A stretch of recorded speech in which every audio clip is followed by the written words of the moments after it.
Hey guys, welcome back to another video. It's your girl Megan. In today's video we are talking about some simple makeup tips to make yourself feel good and look amazing for your family photos coming up or any events, any photos that you're gonna be in. Honestly, these are some tips that are really gonna bring your A game when it comes to your makeup look. We're not talking about anything difficult to do. These are just a few little things that you can tweak in your makeup routine that are gonna make you look so good in photos. So I have been vlogging for over 10 years and I've been taking pictures of myself, whether it is self-photography or by a photographer, and I've really learned the ins and outs of what's gonna make my makeup look really good on camera. Photographers are already such amazing artists and know how to capture great moments. So when you bring yourself to the photo session already looking completely snatched, you make their job even easier. If that sounds great to you,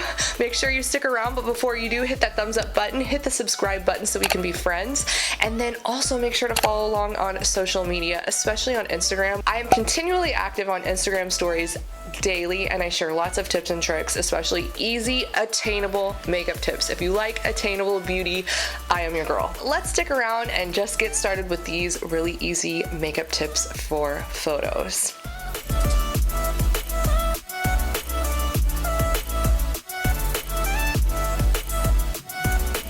Okay, let's just go ahead and get started. This is kind of like a simple makeup look without any bronzer, contour, blush, highlight, and lip and lash. The first thing that I would recommend is if you're not already bronzing, blushing, and highlighting your face after you lay down your makeup, you're doing yourself a great disservice. You don't really have to spend a lot of time contouring.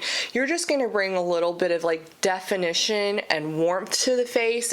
See how with I just have foundation and powder on, it looks flat, looks very one-dimensional, like my face just kind of looks like, we don't want it to look like all one color. And I'm gonna go in with just a simple bronzer. This is my Holy Grail bronzer from Physicians Formula, the Butter Bronzer. And you're gonna take a smaller brush. You want to use something that's a little less fluffy. You can use fluffy if you wanna warm up your complexion more, but we're gonna focus on kind of giving a little bit more definition today. And you're gonna wanna place your bronzer a lot higher and further back than you think that you want to. I see a lot of people applying their bronzer way down here, and that's fine. And there are no rules in makeup, but I wanna encourage you to try to do it a little further back to give your face a little bit more structure and lift. So I'm just gonna do one side. So I'm gonna do kind of up in the hairline right here along the temple, and then I'm going to place the bronzer further back and I'm gonna sweep it a little forward about to there and then along the jawline to give structure to the face. Okay, now let's just take a look at my face, this side versus this side. Can you see how this side of my face already looks a little bit more structured and defined, and I didn't do a whole lot to it, and that's just placing my bronzer way back here and kind of flicking it forward a little bit. I feel like I don't like a flat looking nose, so I always kind of take my bronzer and hit the sides of my nose with it. Sometimes I even do just like a little over my nose because I don't want it to look too like wide and like too white and too wide, if that makes sense. So we're gonna move on to this side of my face where I'm gonna hit my temple, my hairline up here, and then I'm placing, see where I'm placing my bronzer? I am placing it at kind of where the top of my ear hits my face, this corner of my ear, and it's gonna look a little different depending on your face shape, your structure, but that's a good indicator of where you can start, and then you're gonna flick it forward just a little bit, not take any additional product on that brush, and use a smaller brush so you can control this. See how it looks nice and defined without it looking crazy muddy or anything like that. And I'm liking this brush set that I am using. It is an Amazon brush set and it's very affordable. Now let's move on to the blush. I want to show you a really flattering blush placement. If you follow me on Instagram, you already know this, but I feel like it's worth reiterating, especially for photos. So I am using a blush this isn't too pinky, it's not too peachy, it's very neutral, and I would say the best way to describe this is kind of like an apricot nude blush. This is from Laura Mercier in the shade Fresco, and I like a very I feel like these blushes look so flattering on anybody no matter when, but especially in photos because it doesn't look too clownish. So, and also the placement is key. So we're gonna go further back with the placement of our blush. We're basically gonna sandwich everything up together on the cheek like that. So when we take our blush, a lot of people tell you to apply your blush right here and like smile and apply it right here to the apple of your cheek, and that is very that's going to drag your face down a lot more. So what you're going to want to do is place it very similarly to where you put your bronzer, just kind of above it. So instead of the apple of your cheek where you smile and place it, kind of go, you smile, that's kind of where you start. Smile, place your brush, relax, and place that back that way. You see how much also just by putting that blush there, how I'm giving myself a little bit of a lift, and I have not really even done anything besides put my blush on back there. This placement gives you such a more structured, even looks, makes you look younger. Let's be real. It doesn't make you, we want to avoid the clownish. So again, smile, place the brush, relax, and that's where you want to apply that blush. It's so flattering. It's not muddy, it's just very subtle, but also structured. I keep saying the word structured, but let's be real, that's really what we're trying to do here. We're trying to structure our face. If you are not wearing a highlighter in photos, I really think it's awesome to add onto your makeup look. I'm gonna be using one of my Holy Grail highlighters. This is from Persona Cosmetics in the shade Zuma. If you're scared to wear a highlighter, you can skip this, but I like to glow, and I feel like just having that extra pop really makes me feel like a little extra sassy and a little extra sexy in photos. So I'm taking a little brush like this. You can take something smaller if you are scared. I am just gonna place that exactly where that hard bone is right here, your cheekbone. If you feel that little hard bone right there, that's where you want to place your highlighter. Your highlighter does not go here. Your highlighter does not go under your eye. It goes right there on that cheekbone. So just a tap of that. And if you're scared, start small. Do you see where I'm putting that? Right there. Boom. Sometimes I do like to get a little highlighter on the front of the cheek for a little bit more shine. That's up to you, that's your preference. See how I like that little bit of shine and pop? You can get some powder and take that down if you don't like that. So again, let's put it right here on the cheekbone.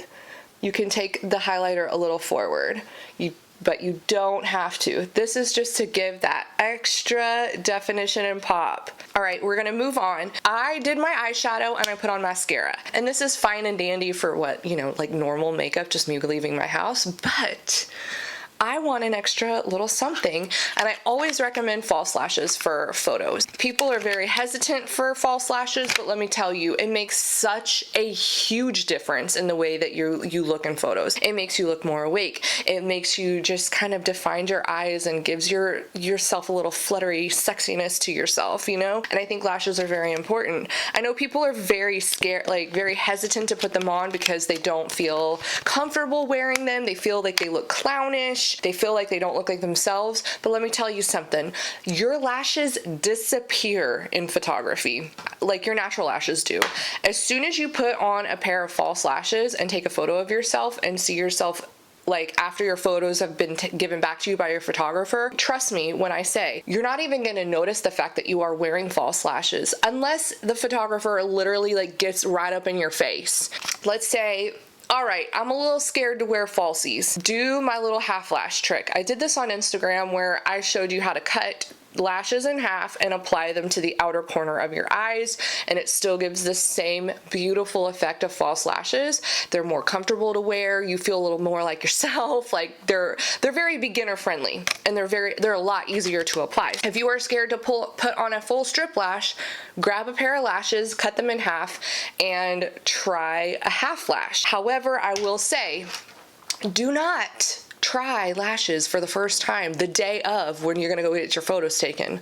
Please practice, like with anything in life. I always recommend practice before you wash your face. Then, you know, like you're getting ready for bed, practice whatever skill you're working on, whether it's the contour, whether it's the lashes, whatever. Trust me, you'll be better and more you do this. So practice, and don't do this for the first time when you have photos, the day of your photos, okay? So I have already cut these in half. I prefer a lash with a very thin band. They're so easy to wear. I've linked these lashes below. These are my Christina lashes off of Amazon, and I've cut them in half. And you'll notice I am not wearing eyeliner at all right now. I do have eyeshadow on the lower lash line for some definition and to kind of pull the eyeshadow look together, but I'm not going crazy with eyeliner. I do have a brown eyeliner here to show you, if you do want some more definition, how to do that. But we're just gonna go ahead and pop on the half lashes. I'm gonna do this off camera and I'll be right back. If you want more tips, go ahead and check out my other video. Okay, I have one lash on, one half lash, and I wanted to just show you what a huge difference it makes just from one eye to the other. And that's just by putting a half strip lash on, okay? If it were me, I would wear a full strip lash to my photography session, but I'm doing this for, like, if you're kind of scared to wear a full strip lash, this is what I would do. I'm gonna stick on this eye. I've decided I'm just gonna stick on this eye so you can see what a difference this makes. I want you to kind of step away from the heavy-handed eyeliner. Using too much can really droop your eyes down, especially if you are using a ton on the lower lash line. It's gonna pull your eyes in and make them look more beady on camera, and you want them to look awake and as fresh as possible. You want to look about 10 years younger, right? I mean, really. So let's say you put your lash on and you feel like you want just a little bit more definition. For me personally, I like to just do a tiny bit of tight lining, meaning I'm gonna put this on my upper waterline, just to kind of blend the lashes to my natural lashes. And this is brown, so it's not as harsh of an eyeliner. So you feel that, you know how when you get close and you sort of see the strip lash a little bit, just kind of wiggle the eyeliner on top of the strip lash to disguise the band a little bit. And that's it. You can leave that lower lash line bare and the lower waterline bare. Sometimes I do add eyeliner into the lower waterline if I'm going for a smoky look, but I am not doing a smoky look right now. I am doing a very natural, this isn't natural, but I'm doing a neutral eye. Can you see the difference that we have right here with the one eye that has the lash and then the tiny bit of tight lining right here? You see? Do we see? Do you see the difference that makes? The eyes are completely done. Both eyes have the lashes on them. You can see how pretty and open and awake my eyes look, but that they still have definition. Please just go super light-handed with your eyeliner. If you choose to use it, you don't even have to wear eyeliner with your half lashes if you're worried about looking very awake and you have like deep sunken in eyes, or your eyes are hooded. You might want to stray away from the eyeliner. It's not a huge problem for me just because my eyes are so huge and set, like they're protruding outward. So if I wear a little eyeliner, it doesn't tend to make my eyes look too closed in. So I would highly recommend just going very light-handed with it. Just trust me that no eyeliner looks way better than lots of it, okay? And again, practice this, like practice looking at yourself in the mirror with the lashes and less liner on, and just, I promise you, you're gonna get used to it. Let me be clear though, I do have eyeshadow buffed under the lower lash line, but it is a light color. Like it is a light warm brown that I've buffed under there to kind of give definition, but I'm not going in with any dark colors. And now let's get on to the last tip, and that is something that I think is extremely important. I always tend to go for neutral lipsticks whenever I take family photos, but if you want to have fun with that and do like a bold lip, you go girl. I feel like most of us kind of stick with neutrals and nudes, but I feel like people pick the wrong nude for photos that end up washing them out. I feel like what a lot of people do is that they pick a nude lipstick because they feel like it's going to go with whatever they're wearing and not distract from the photo. They pick something really light toned, like very fleshy. And can you see like how dead I look? Like this is not a good look. They put on a very light nude like this and they go take photos. And there is nothing wrong with this shade of nude. There is a time and place for a very light nude, and it always looks the best when it's paired with a dark lip liner and barely tapped on the lip with some gloss or something. When it's just like this and you go take photos, you're not doing yourself any favors. You're gonna be completely washed out. Your lips are gonna, it's gonna be a bad situation. So I always recommend going with a lip color that is darker than your natural lip color. So I'm going in with something like this. This is one of the new Maybelline Super Stay Matte inks in the shade Hazelnut Hypnotizer. So it's kind of a warmer toned pinky neutral. If you're going with the neutral, you have to pick something that is a couple shades darker than your natural lip color, because it's going to give your lip definition. It's not going to wash you out in photos, and it's not going to distract either. If you think it looks too dark in person, it's gonna look good in photos. Just trust me on this, please, just trust me. If you really struggle with definition on your lips, make sure you go in with a lip liner beforehand to kind of get the exact shape that you want before you do the lipstick. However, I don't typically wear a lip liner with these. There's a couple reasons why I like to choose these for photos. A, the shades are really great. They're very flattering. B, they last so well. So if you're taking photos with your family and you're kissing your kid on the cheek, you're kissing your husband, you're doing all sorts of things like that, it's not going to transfer onto the other person.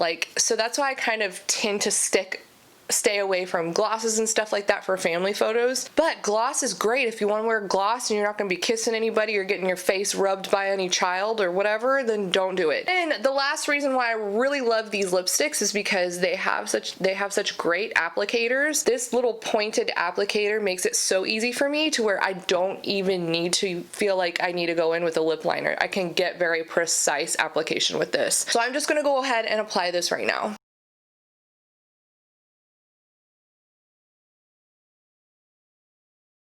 Alrighty, the lipstick is dried down, and as you can see, it is a darker neutral, warm toned, pinky, peachy, brownish nude, and I definitely would recommend this shade if you are my skin tone. I've linked it below. You can grab it. It's on Amazon. You can get it in 2 days, so it'll definitely be here in time for your family photos, unless you're watching this the day of your photos. In that case, just go to the drugstore. And I would say for sure stick with something that is a little bit more on the warmer tone, so you want something that feels a little bit less gray. If it pulls a little more gray tones, it tends to not look as great in photos. When you're wearing more of a peachier, warmer tone nude, it tends to look better in photos. Last but not least, lock everything you did with a bunch of setting spray. We're going in with my Urban Decay All-Nighter.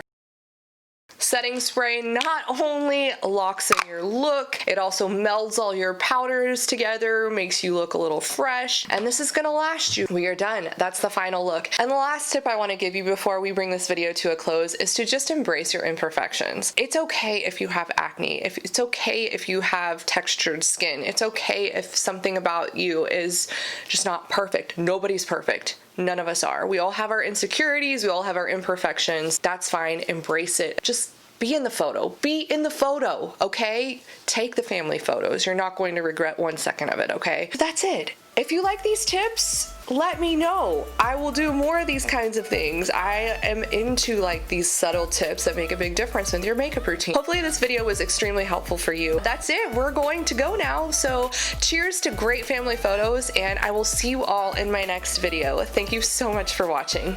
Bye. Mwah.